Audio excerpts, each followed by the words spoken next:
Hey, how's it going, Squelcher or Isaac here? And welcome, ladies and gentlemen, to my review of Episode 1 of Falcon and the Winter Soldier. New World Order is what it's called. Let's jump right into it, ladies. Falcon and the Winter Soldier takes place 6 months after Endgame and is between WandaVision and Spider-Man Far From Home. This episode starts with a fun action sequence where the Falcon is rescuing some army guy from terrorists in the air. I thought the scene was actually pretty cool, pretty interesting. It looked really good, actually, for a TV show. It kind of unexpected, comes by surprise, I guess. After the chase sequence in the air, the Falcon, Sam Wilson, is talking to a Joaquin Torres, who in the comics actually became the Falcon later on. So one of my theories here, it's kind of a work in progress, but I feel like there's a good chance that at the end of the show, Falcon will become the new Captain America, and Joaquin Torres is going to become the new Falcon. I feel like that's where they're going with it. If they're not doing it now, they might set it up later. I think it would work out because I'm pretty positive Marvel's trying to do a new Avengers type event thing. During that scene, it tells us that Falcon now, after Endgame, is a freelance worker for the Air Force, which is pretty cool. It's kind of neat. Going to Washington, D.C. Yeah, but Falcon gives up the shield. He gives it to the government to put it in a museum. That's his plan with it. Then he goes to talk to Rhodey, War Machine, which I feel like his purpose in the show is going to be setting up the Armor Wars series that will be coming out sometime 2022, 2023. Rhodey and Sam Wilson are catching up. Rhodey asked him why he didn't take up the mantle of Captain America, and he said it's because he didn't feel like it belonged to someone else. It belonged to Captain America. He didn't feel like he earned it, which I'm guessing is kind of what the whole theme of the show is going to be about. And apparently the world is also kind of in a chaotic state after Endgame. It says that people that were allies before the blip are now enemies, which is kind of cool. We're kind of in a chaotic moment now as the world is settling back into real life, which interesting. Going over to Bucky. It turns out Bucky's been having nightmares of his time as the Hydra sleeper agent. I think that's another example of what I've liked with this episode a lot. It kind of humanized Falcon and the Winter Soldier, which I thought was kind of cool. It was a thing. The characters are not too underdeveloped, but they weren't human. They're kind of just caricatures, Now they're kind of fleshed out as real people. And now Bucky is apparently going to therapy, which the government is making him do to make sure he doesn't turn back in to the Winter Soldier. And we're told about what Bucky's been doing. Bucky has a list, which shows all the people he's wronged in the past or maybe put into power, like the senator that's arrested, which we see in a flashback in this scene. It turns out Zemo is on the list, which is pretty cool. I'm guessing Bucky wants to try and stop Zemo, because maybe he's in a place of power, I guess. I actually really like this scene where he's at his therapist's place. It's a really cool thing, the cinematography, and it's pretty awesome, I'll say. I like it. Oh, it's really close and claustrophobic, I think. There's a really cool line which is something along the sorts as he's been fighting for 90 years, and now he just finally just wants to rest, which is, I think it's kind of cool. And from here on, the rest of the episode basically just plays out as a day in the life for our heroes. The Falcon goes to his sister's place, which is pretty cool. It turns out he has a family fishing business, I guess, that's kind of struggling and their money's a bit tight for them. So they go to their bank to maybe try and get a loan and keep the business afloat. Well, Sarah denied.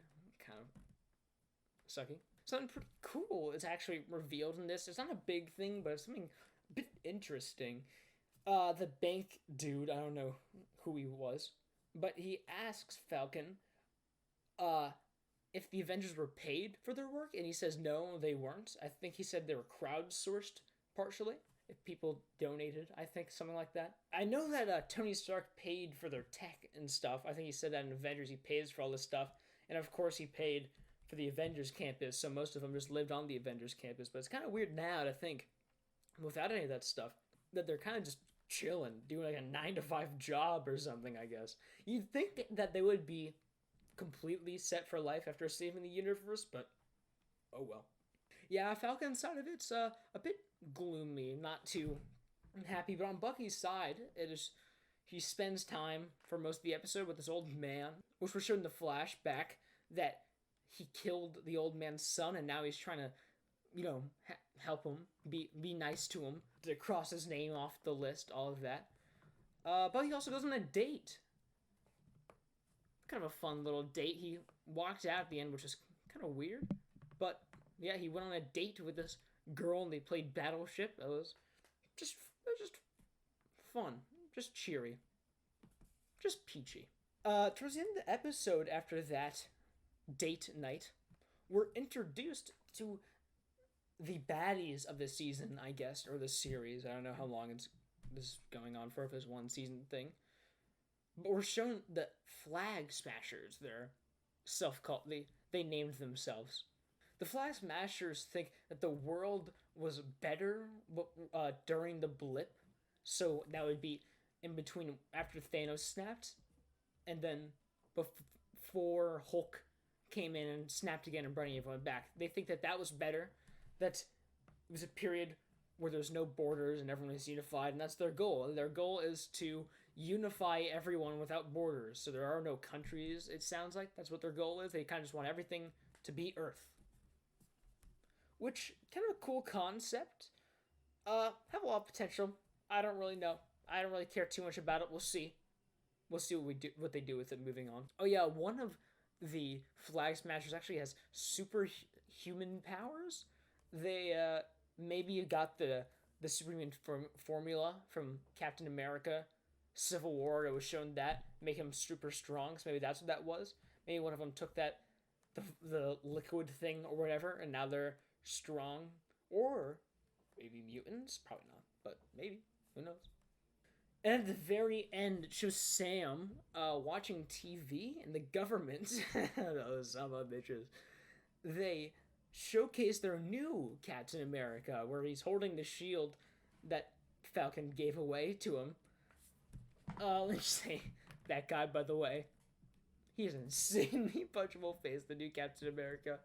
That's good casting, I guess. Yeah, I'm guessing the way Sam and Bucky are gonna meet up starting in episode 2 is maybe the start of the next episode will show Bucky's reaction to the new Captain America, and then Sam will call Bucky or something and be like, hey, we gotta steal this shield back. Because they do get the shield back. We're shown in pro shows they are using the shield in some of them. So they definitely do get it back. But the question is how? And I guess we'll find that out in the next episode. I'm guessing next episode won't be a filler episode. Probably not. It probably won't be filler. This is only 6 episodes this season, actually. WandaVision was 9, so I'm guessing things will be moving a bit. Each episode will be a bit more plot heavy, which I kind of like. I don't like filler episodes. We'll see. Make it only hope. There's not a lot of filler episodes. Anyways, there we go. That wraps up my review for episode 1. Thank you so much for watching. If you made it through the end. If you enjoyed it, please consider subscribing and liking the video and all that jazz, whatever. What do you think of the episode? Do you love it? You hate it? Let me know in the comments, alright? Let me know. I'm curious. Also, follow me on Twitch. Twitch.tv/Squelcher Live. It'll be in the description down below. I stream there every Monday, Wednesday, Friday. And, yeah, that's about it. See you guys later. Peace.